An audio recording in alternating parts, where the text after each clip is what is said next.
Welcome to my multimedia presentation, Budgets, an Introduction to Accounting. This particular topic is aimed at a first-year group, coming from Strand 1, Personal Finance. The two learning outcomes focused on this particular topic are 1.1. Review the personal resources available to them to realise their needs and wants and analyse the extent of which realising their needs and wants may impact on individuals and society, and 1.12. Prepare and analyse a budget, determine the financial position, recommend appropriate action, and present the analysis in tabular and graphic formations. The learning intentions set out for students are: explain why budgeting is important, differentiate between income and expenditure, and list examples of income and expenditure.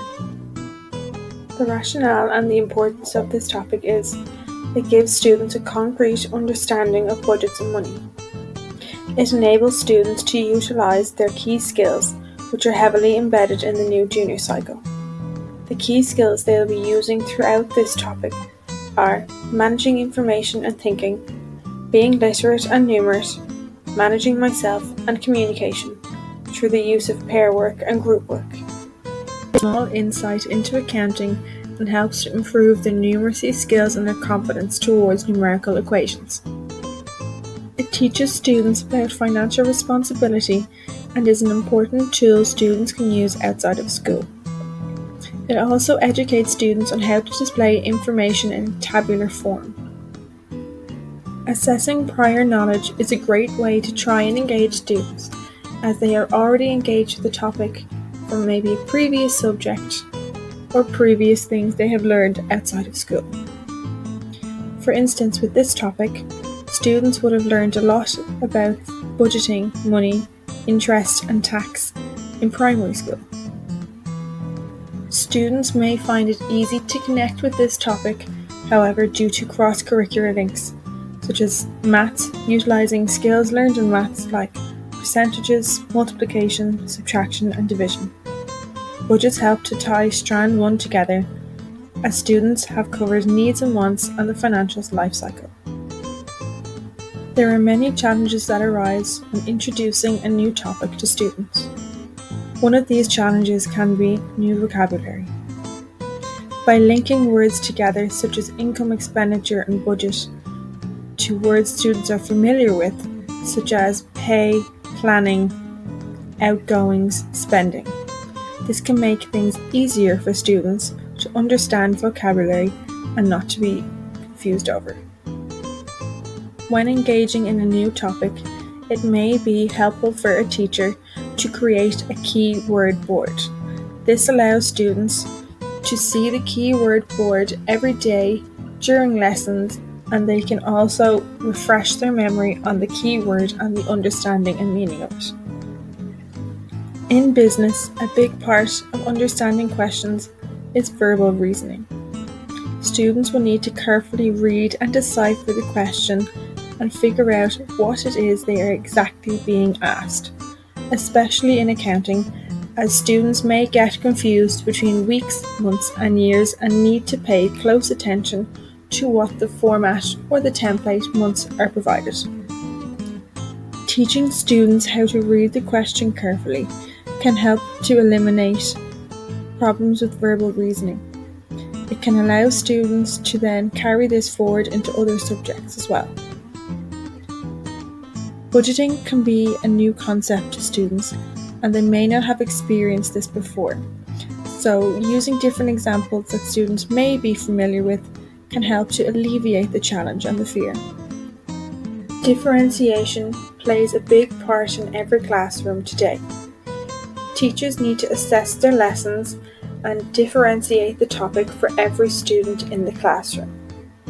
Using different tools and techniques can help a teacher to differentiate topics for all students, regardless of their abilities.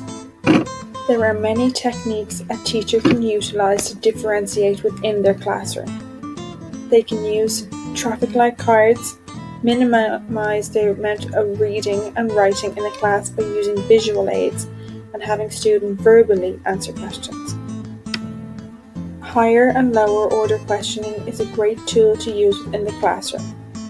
It allows you to differentiate your questioning and direct a particular question towards different types of students, depending on their learning abilities and their learning styles. To introduce the topic, students will be given a code breaker at the start of the lesson to focus and settle them for class. This activity engages students with the topic and allows for literacy and numeracy to be incorporated from the beginning. This activity is linked to the keywords board mentioned in previous slides. When the activity is complete, students will be asked to give their understanding of the words, and collectively we will create a definition for each of the words going forward for the rest of the lessons. We will begin by activating prior knowledge. Students have studied needs and wants as a previous topic in this business course. So we will begin by using whiteboards just to refresh students' memory on needs versus wants. In pairs and using whiteboards, students will be asked to write down numbers 1 to 6. They will then be asked to look at the pictures and define if they think that particular picture is a need versus want. They will then verbally explain the rationale behind their choice of whether the particular item is a need or a want. Students will be given a word cloud of income and expenditure examples. In pairs, they will have to select if the example they have been given goes under the income column or expenditure column. This allows students to visualize and help to differentiate between the two different types of incomes and expenditures. Students will work together to assist all types of. Students will be given a basic template of equations to try and complete. They will need to input the income and expenditure for a short family budget. After this, we will recap on the keywords, what they mean, the importance of a budget, different sources of income. Students will then be asked to fill in a post-it of 2 things they learned and 1 question they have for me. In this particular topic, it is more about teaching the application of prior knowledge than teaching a brand new subject. The teacher has utilised the aids of show me boards, think, pair, share, templated budgets and word clouds. They have worked together with their partner to try and complete all tasks given in the class. It is important to utilise different types of assessment methods, assessment of learning and assessment for learning. The teacher has utilised different methods such as traffic light systems, exit tickets, higher and lower order questioning and show me boards. This allowed the teacher to have a full understanding of what students know and what they need to assess.